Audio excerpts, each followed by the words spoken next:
क्या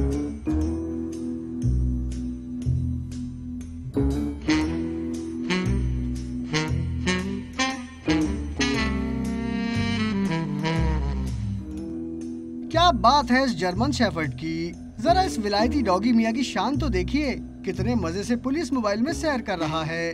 कुत्ते को एहतियात के तौर पर सीट से बांधा गया है और कारपेट बिछाकर ये ख्याल भी रखा गया है कि कहीं उसके पैर जख्मी ना हो जाएं।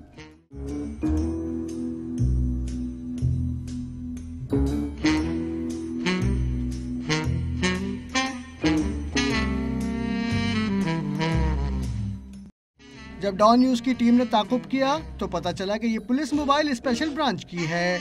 जर्मन शेफर्ड को मोबाइल में सैर क्यों कराई गई ये तो मालूम नहीं हो सका। अलबत्ता दिल में उन एहलकारों के लिए हमदर्दी जरूर जागी जो बेचारे खटारा मोबाइलों को धक्के लगाते नजर आते हैं। कैमरामैन हसन सलीम के साथ मेराज अख्तर, डॉन न्यूज, कराची।